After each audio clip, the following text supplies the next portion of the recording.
It's okay? Yeah, thank you. So speaking about, in fact, the use of methods, approaches in order to study ions in gas phase, okay? And so what we are doing, in fact, we are working in molecules. So we have a molecule here, gas phase, which is either ionized or interacting with infrared or whatever. And then this molecule is excited and can sometimes we also study the interaction with environment like a host. And then we have spectra. And the question is, we already are, so you understand spectra, okay? So the objective, in fact, of this project, which is now for more than 10 years, no, 15 years now, it is the accurate determination of ionization energies of small and medium-sized molecular systems. So medium-sized in this case is about 10, 15 atoms. And the idea is to resolve the vibration structure of these molecules and to go beyond that and try to understand their vibrant coupling. The problem is that we have, in fact, all these medium-sized molecules have, in fact, all these molecules have, okay, several tautomers, rotamers, conformers, and in fact, it can be also populated upon ionization and before or after photoionization. And then we have enough energy in the system, in the ionic system, either to be stable or to fragment. And this is, in fact, one of the, let's say, the chemistry on gas phase. And then the idea is to study our biological systems. And here we have some addition bounding in order to see if there is some effects, what is the evolution of the current character of ionization. So all these questions, in fact, are for small molecules, but or medium-sized molecules. But the idea is to have some insight in larger systems, which are of biological or just.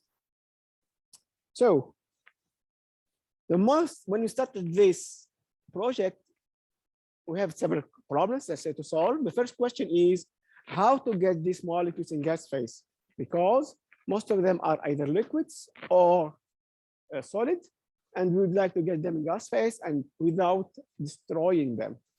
And in fact, also what to measure, because people working in photoionization will tell you that there is two processes, either direct photoionization or ionization.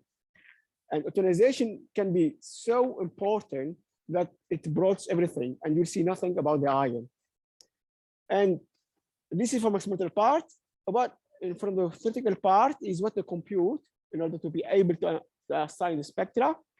And the idea is to compute accurate data because the experiments are very, very accurate. Okay. So, and the idea of this project starts with small molecules, 7, 5, 8 atoms, and go to larger systems. And for this, we need to develop methodologies for that. So, all the experiments that I will speak about will have been done at the VP beamline at what's called Desires at Synchrotron Soleil, which is close to here. And I will explain to you some of the principle, in fact, of this, what you are doing, just by studying the nucleic bases. Okay. So rapidly. So this is the first version of getting these molecules of these experiments in gas phase. So at the beginning, people were using an aerosol where the molecules are embedded in there. Okay. But and then there is photoionization here by secondary radiation. We need for this about 7 up to 15 electron volts, photons. And we detect in coincidence the ions and the electrons. Since you detect in coincidence in ions and electrons, you have exact matching and you know exactly what's happening to the ion after photoionization. The problem of this experiment is that, okay, it allowed us to carry out some molecules or biomolecules in gas phase, but the temperature of these molecules is around 300 K. And 300K is a lot because it is enough to overcome the isomerization process barriers between different tautomers. So in fact, here you have not only one molecule, you have several molecules. That means you have a mixture, and having a mixture to analyze, or the spectrum of mixtures to analyze, this is very challenging. So since then, there were an evolution of the experiment. Instead of having this aerosol, we have a cool molecular beam. So a cool molecular beam allows to cool down the most stable isomer of the molecules up to 60 Kelvin. So 60 Kelvin or 50 Kelvin. So you will see in the experiment, a priori, you should have, and you will have only one molecule in there, which is much more easier to study and much easier to understand, to assign, sorry. So this is the delicious 3 coincidence spectrometer. As I said, so it is a coincidence scheme where you have all these kind of things of, sorry, Ula. Okay, sure.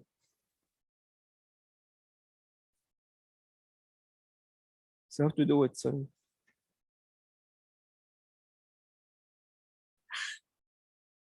I don't know. What?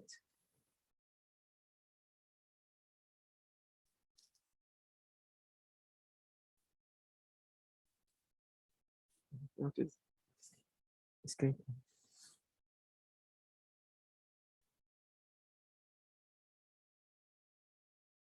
Here.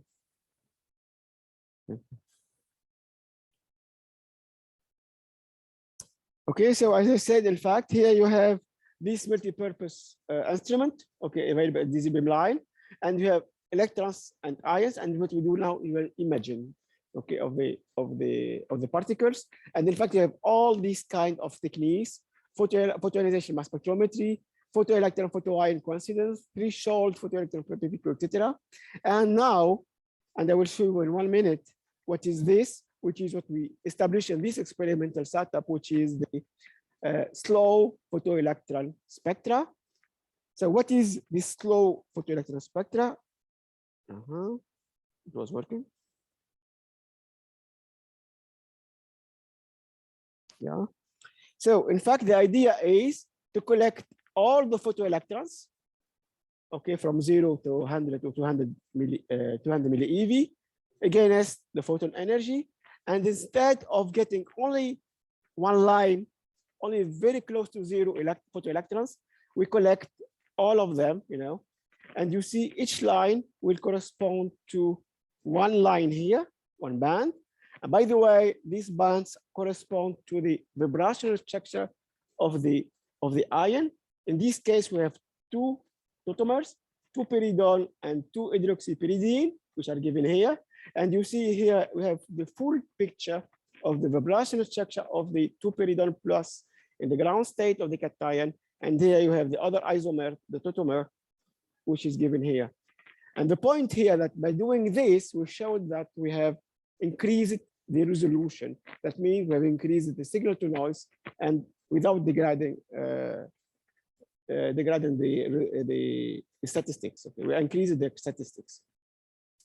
So this is what we call SPOS in our case, slow photoelectron spectroscopy. Slow because we're not taking only the 0, we are taking, in this case, 0 up to 75 milli eV kinetic energy electrons.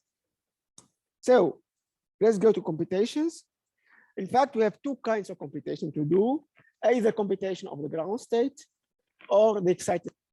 So for the ground state, in fact, during more or less 10 years now, we benchmark the use of this explicitly correlated coupled cluster F12 methods in connection with DFTs.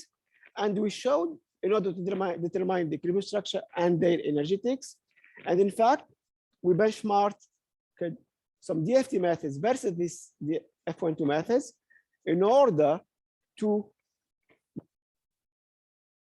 a molecular system. We are doing what we call a composite scheme, where first we treat the molecules, the nature and the ions, DFT, which is very cheap.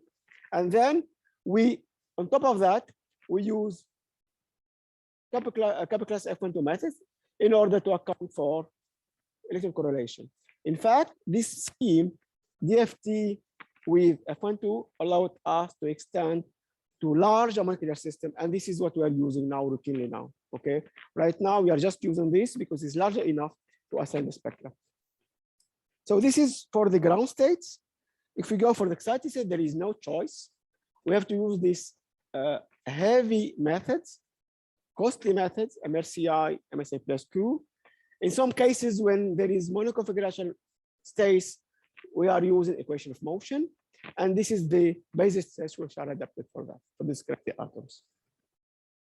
Yeah, something important also, which is written here, in order to get very accurate data and to compare directly to experimental data, we need to consider covalence and relativistic effect. So in our composite scheme, you will see we have also consideration of covalence and relativistic effect, even if we have molecules with oxygen atom and nitrogen, whatever. So the first example is thymine. So it is the ground state, and this is the excited state of the thymine. So thymine has several tautomers, naturals, which are given here, but they're separated by relatively large barrier. And here the same for the cation. So we have the most stable form, which is here. And then we have large barrier. So in fact, we can expect that in our scheme, we have only one species there. So this was one example what we used for Diana basis. And by the way, it is very easy to get thymine in gas phase. So it is also, we did just sublimation of the thymine and you get it in enough quantity to do experiments. So this spectrum is here. So this is equivalent to the spectrum I showed for the pyridine. So after transformation, we obtain this kind of spectrum.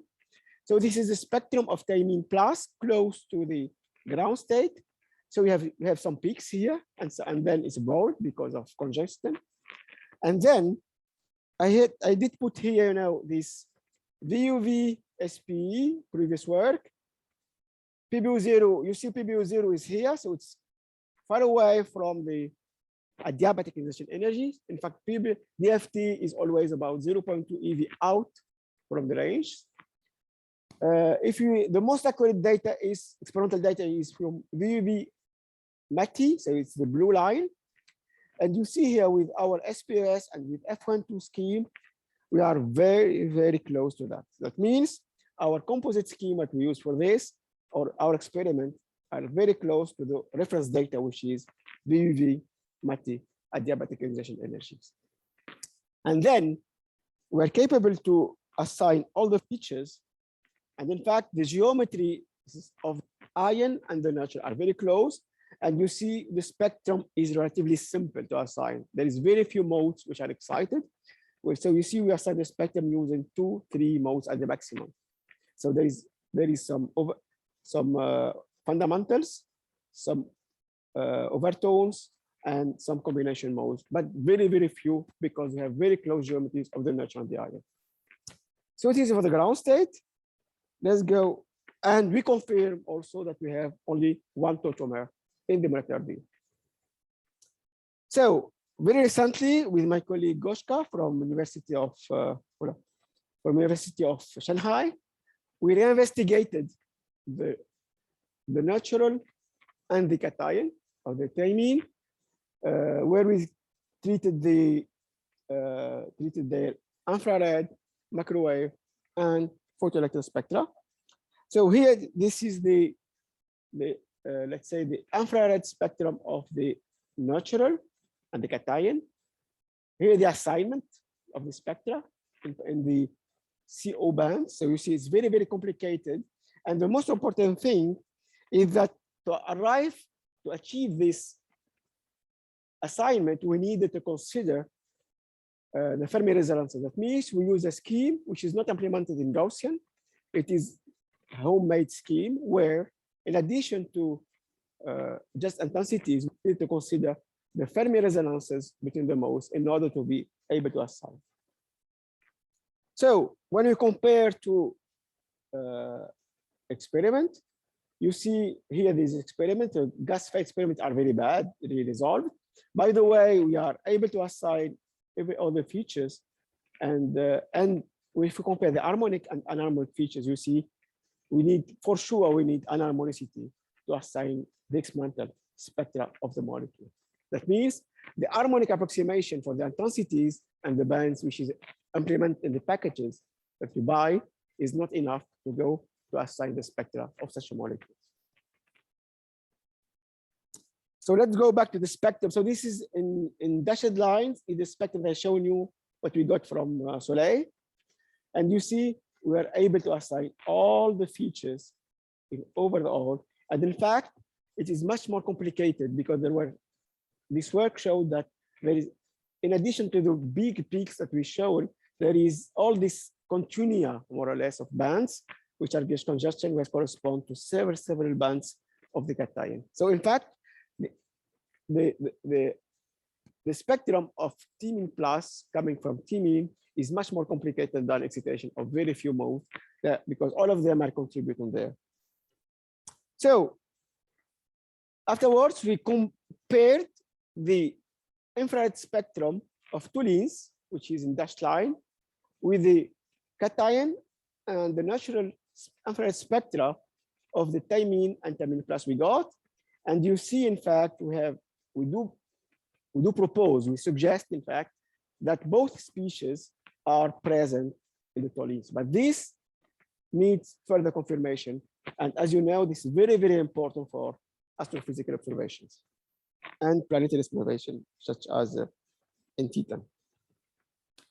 So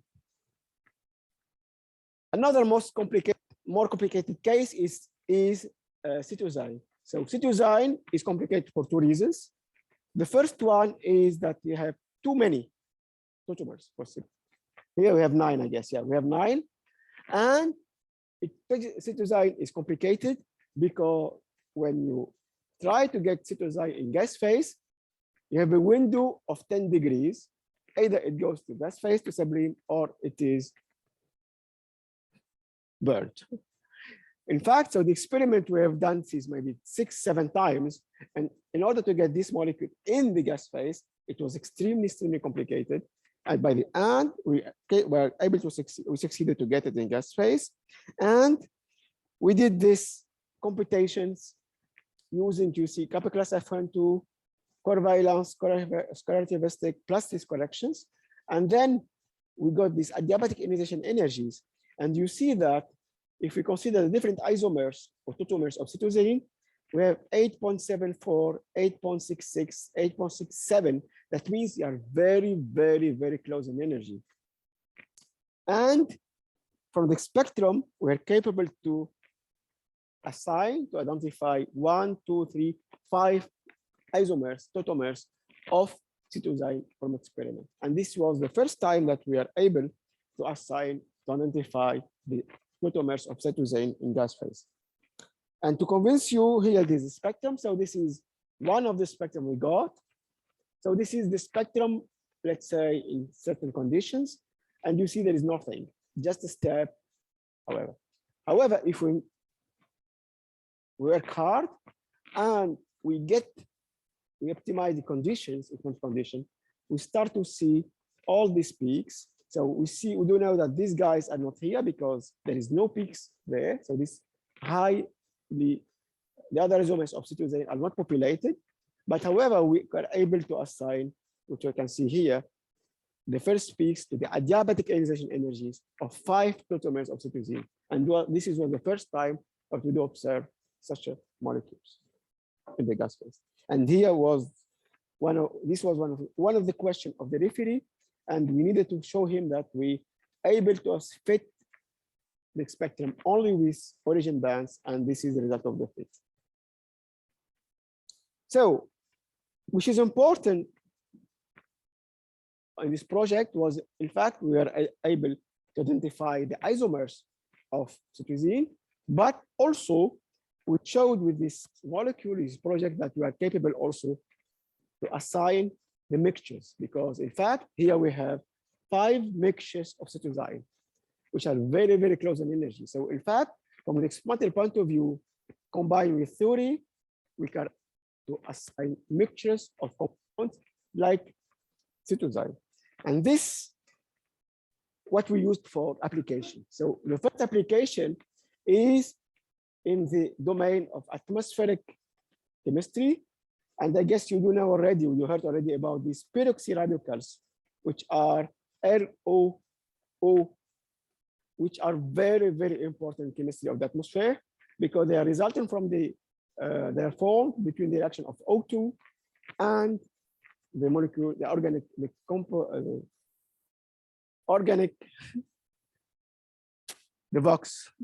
volatile organic compounds. Yeah, exactly. So these compounds are well studied by several peoples. And so in this paper, in fact, the idea was to form them. So this is a way which is established by Jean-Christophe Loison. So this is a Jean-Christophe setup, let's say, where the idea is to take a molecule, alkyne, for instance here, you go with a fluorine atom, and there is hydrogen abstraction, and you form these guys.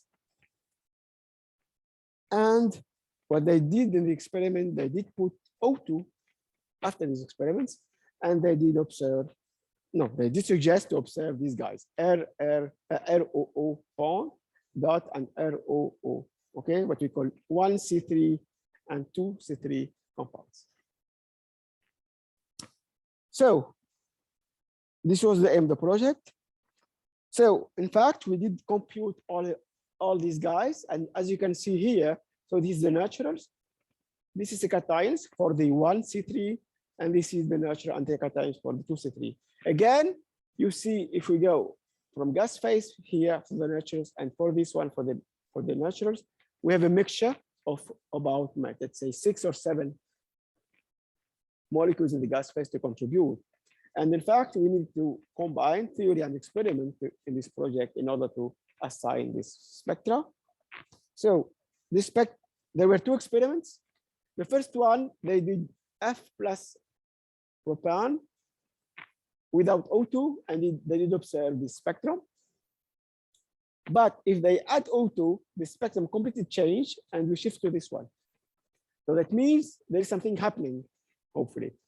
And the idea is to show that after considering these isomers of 1 and 2, say 1 isomer of 2, 3 isomers of 1, which are given here, we are fully able to assign the first part of the spectrum. You see, we are matching quite well, and we are able to deduce the contributions of each of these isomers in the gas phase. However, as you can see here, the red curve and the experimental ones are not matching. And the reasons for that are double.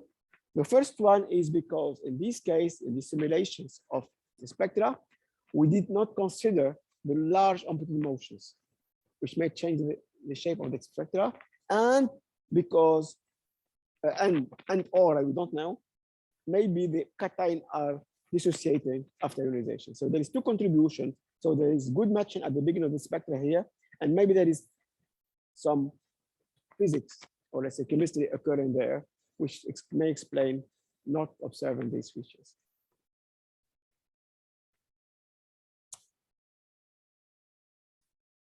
So the second application is the identification of atmospheric compounds, atmospheric combustion products.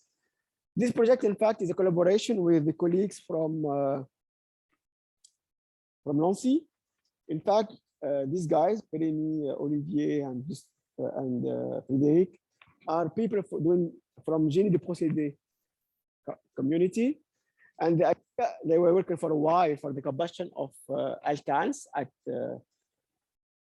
cool temperature. The cool temperature with these guys is 600 K. Okay, it's important, okay, because I know that cool temperature here it is 0.1 Kelvin or 3 for your case. In my case, 60. So for these guys, cool temperature is 600 K. Okay, and the idea was to identify the species coming after combustion of, or at the beginning of the combustion of N-pentyl and N-pentyl. So what we did, they did experimentally, sorry, N-pentyl plus O2 products, and the products using UV light, there is photonization. So this is what we saw already. And maybe these products will give fragments, either natural or cations. So this is the main project. And this is, you see these lines? These lines are exactly what I shown you. One peak, one spectrum for the pyridine. You see, each spectrum is here. And you see this is the masses overcharged. So in fact, each line corresponds to one or many species. And the work is to identify the species. So I start by the end. In fact, I show you the results. We're able to identify all these molecular species there. You see, it's about, I don't know, maybe 30 or 40 lines. So in fact, after combustion of pentane, there is more than 40 species are formed, stable ones, because they're also more unstable ones. And to convince you that it worked well, I show you the example of M over Z equal 84, sorry. And we showed that, you see, it corresponds to the formation of 3-furanol after combustion of pentane. And you see, so the dotted black spectrum is the experimental one. The blue one is exactly what we get from pure ab initio simulations, okay? And you see we have very nice matching between both experiment and theory. So here, there is only 3-furanol which contributes to this mass. We go just, oh, what is it? Ah, I am missing slides. In fact, if we go to another, the mass 86, you have to believe me because I don't have the slide here. In fact, we show that you need at least 9 or 8 molecules to contribute. And in fact, by combining the experimental spectra and the theory, we're capable to get the branch ratio for each intermediate. And these branch ratios are used after. So this is the experiment, the output of the experiment, are used to do what we call a kinetic model for the combustion of pentane. And this is exactly the approach, in fact. In fact, they have a similar approach as astrochemists. The astrochemists, they have the identification of molecules and interstellar media, and then they build up all these astrochemical models to get the insight in the media they have. So in fact, they have exactly the same approach they use. So I am close to the end. So from theory, we showed that, in fact, these DFT capital class F12 based schemes are very efficient now, okay? So we're using now this scheme for everything because it allows us to go fast. And in the case of combustion systems, we can treat maybe 100 spectra because DFT, the most consuming task is the geometry of the species, very, very fast in this step. And then we do either single point computation or full computation.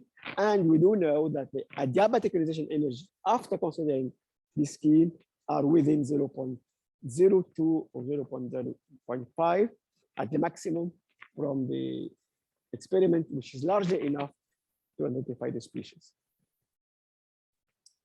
However, in fact, we still need to develop new approaches to compute the Frank-Condon intensities of the spectra. And this, in order to consider low frequency modes, anamorphic resonances, floppy molecules, and we already did a job for that. I can show you after 1 minute.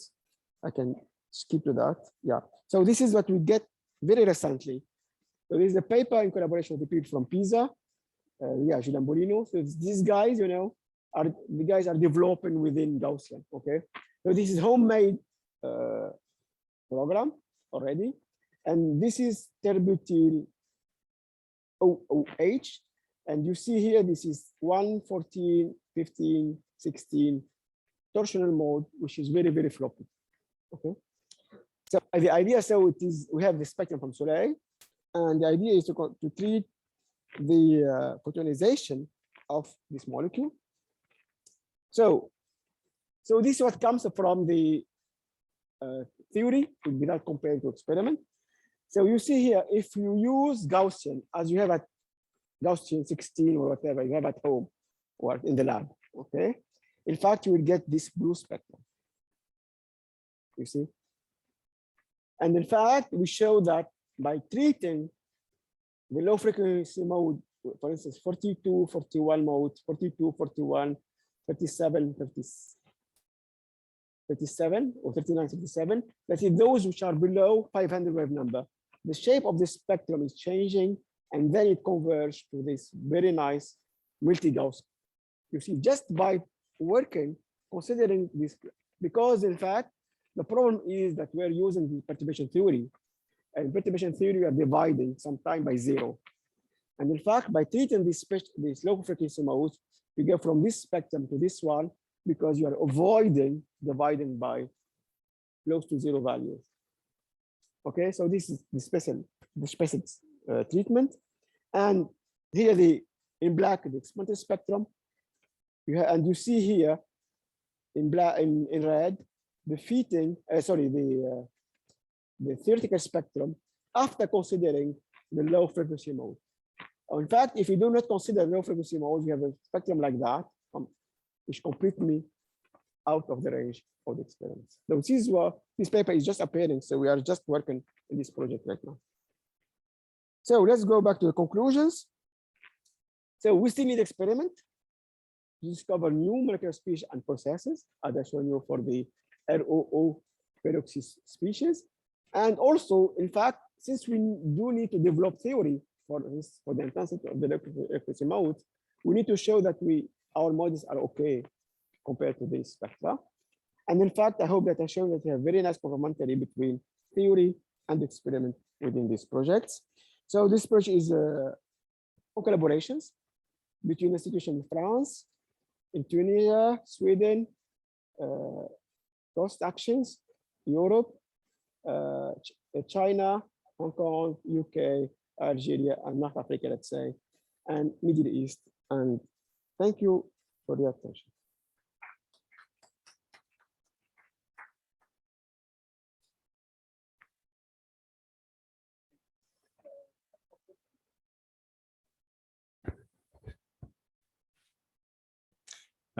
Thierry? The branching ratio, you get them from the ratio of the peaks, I suppose? For the combustion? Yes. Okay, the problem is I don't have a slide here. In fact, I don't know why I don't have it.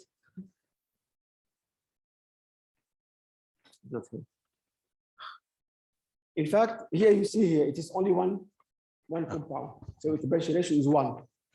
In fact, for mass 86, you will find that in fact the spectrum is much more complicated, and in fact to feed this spectrum we need more than one molecule, and in fact the relative intensities correspond to the branching ratio. So that's the integral of the peak. Exactly, and then in fact these guys before going to Soleil they were using chromatography, and they have also idea of the branching ratio from chromatography. And the idea was to compare, because there is some species that they cannot identify in chromatography, that they can identify by cyclotron. In fact, the work was to complement standard, let's say, identification of combustion.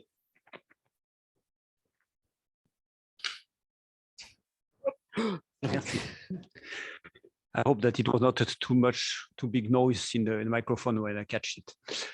Yes, I'm not sure that I got your point regarding the Frank-Condon calculations. Yeah.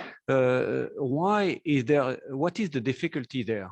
In a sense that, is it the computation of the Frank-Condon factor themselves, or the fact that you need to determine the low frequency modes in order to include them in the Frank-Condon calculation? So I don't see where is the difficulty. Okay. I mean, there is two kinds of difficulties. Yeah. The first one is the energy of the band, and then it is the intensity. Mm-hmm. To go for rigid mode, let's say, Mm-hmm. The potential is very rigid. Yeah. And the derivatives are okay. However, if you go for low frequency modes, the potential is very flat. And in fact, perturbation theory, a second order, what is implemented in the codes, in Gaussian, for instance, is largely not enough to converge. So the point is not to compute the Franklin integral, is to correctly take in. So this is the energy, sorry. Yeah. Then for the bands, it's about the same because it's also perturbation theory. So in fact, somewhere in perturbation theory, you have this omega minus omega prime omega 0 square. And in fact, for these modes, you can get divergence. And the idea here is to avoid these divergences just by changing this 1/0 division. Yeah, but this 1/0 division comes from the fact that you are not taking into account properly the description. You are not described sufficiently well those low frequency modes. Exactly. Yeah. It is not the calculation of the FC themselves which is the problem. It is the fact that what I'm saying, you know how to compute those integrals. It is the fact that you want to calculate such integrals by considering modes which are not well defined and which are close together or quasi-degenerate or this kind of things. Yeah, exactly that. Yeah, sure. In fact, the problem of intensities, let's say, Frank-Condon, is exactly the same for Fermi resonances. Exactly the same. I told you this is, you have very, in fact, the potential is so special in that region, that we cannot apply perturbation theory. So if we have very small molecules, 2, 3, 4 atoms, we do variational. That we do for instance, what we are doing for Van der Waals cluster or whatever, and exactly the same problem. So this is done for small molecules. We do know. However, now we don't have a code variational for medium-sized molecules. This is the point. And in fact, this is the way, in fact, to try to readapt, let's say, perturbation theory in order. It's not a new concept for that. It was done already. It was used already for frequencies. It is already done. So it's not. But does it mean that you have to go to larger orders of perturbation, or what would be then the trick to when you say we have to develop new codes? What I'm saying is that is it just a question of numerical calculations, or the fact that again those modes, those large extension, I mean those you call that also large extension motions are not yet well enough described in your polyatomic system? In fact, yeah, this is the point. This is one point, but in fact there is these modes which are not well described, but also they're coupling to the other modes. Yes, that is. And this makes complicated things. Sure. If you go for full, if you consider Van der Waals complex, okay, you have 4 dimensions. If you have, you are taking only the intermonomer. 4 dimension, we do know that because Thierry was doing that for several times, that we do need the 4 dimensions together in order to get accurate spectrum. The idea is the same. In fact, in this case, we show that we need at least a potential which considers, or a code which considers mode 42, 41, 39, and 37 in order to get accurate description. So if you have a mode, have a code which considers this mode, which are below 500 wave number, so that we will get accurate spectrum. You see the point? Yeah. Okay. But when because you are talking about medium-sized systems. Yeah. And you said that all those modes could be coupled. So don't you expect at some point some kind of more or less, I put more or less really in quote, a chaotic behavior? That is that in a way, something which would rely, because you're talking coupling of modes, but that is that maybe something which is related to random matrices or something like that. Because when you reach a point where everything is coupled, because this is what you say, I mean, you have all kind of low frequency modes, so they will be all coupled. And so in a way, you don't care anymore about the really details. You just want to do something which is more or less random. That means random. Alors, this is exactly the questions of the project, the questions. So this is one of the questions. And in fact, there are other ones, because I agree with you. There is this torsional mode here is one of them. But we don't know there is, for this, I showed you 3-pyranol, for instance. It works well. But there is other molecules which are cyclic. And the buckering of the cyclic is another low frequency mode, which is cannot be described by this torsional mode. In fact, now we have to discuss with the police in Visa how to consider this buckering mode, because the problem, in fact, is to identify, because we do know the problem is the coordinates. And for this, we are capable to find one, let's say, coordinate, which is the torsion, plus two others or three others. In the case of buckering, which coordinate to use? And this is one of the, this is the main question. Which coordinate to use of these motions in order to be capable to describe correctly this motion? And once we describe correctly, we have the spectrum. But again, if you try to identify which coordinate, it means that you are supposing that perturbation approach is still doable. Exactly. But the fact that you have something very floppy, you could also say that you take any kind of coordinates, they will be all coupled anyway, so that which will be just the limit of the possibility to use perturbation theory. So maybe that coordinate does not exist. I perfectly agree, but the problem is the cost of potential surface, the corresponding potential surface. You see? Yeah. Potential surface is very costly. Yeah, sure. Because you have 15 atoms, you have to describe this correctly, accurately. So this is why of course, obviously, if you don't know the interaction, or if you want to have the full potential surface, then of course it's a whole story in itself. I fully agree with that. My point is just changing our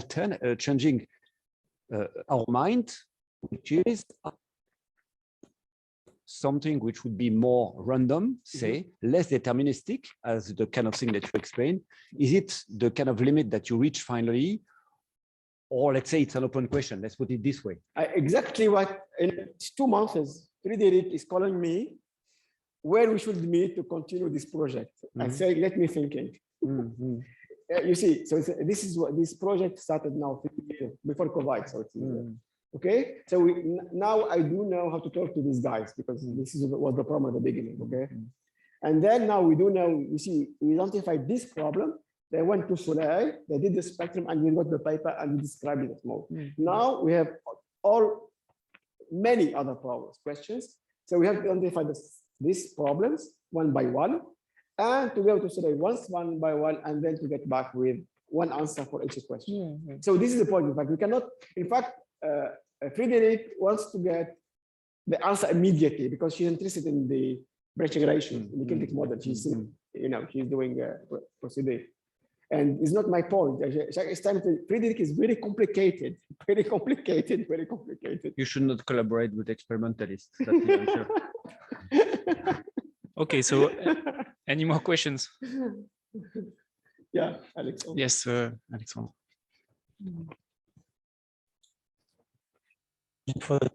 So when talking about perturbation theory, it's VPT2. Yeah. Okay.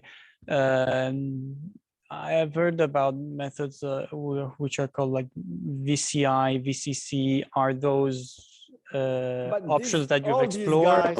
Yeah, I mean, it's small molecular systems. Sure. Like you say, it's not applicable for systems of this size. No, for sure no. Okay. No, for sure no. All these guys are working, are well established, etc. Methodologies. I agree with you, but these molecules are very big for that. That's it. The problem is the cost of the electron structure computations, and the cost of the reduction treatment afterwards. Understood. Thanks. But so maybe one day we'll get a composite scheme which combines everything, but we need time for that. More questions? Yeah, I think we are going to stop. So thanks a lot, Majdi, once more time. And and we get back, we have a coffee break now and get back at 3. Alejandro, can you hear me? Yeah. Yes, we are going to prepare your talk just now. I think Majdi will unshare, right? Do you? Okay, unshare? Sorry, for Majdi first. Did you unshare? Okay, it's good. I think it's good. It's okay. Non, quitter, ça va être. Ah oui. Okay. Oh yes. Okay. So yeah, it's working. Okay. Okay, great. And we can see you very well and hear you very well. So we are coming back at 3 p.m. We have just a coffee break now. So okay, thank you very much. You will be set for just. Il y a quelqu'un qui reste ou je prends Comme tu veux. Moi, je prends.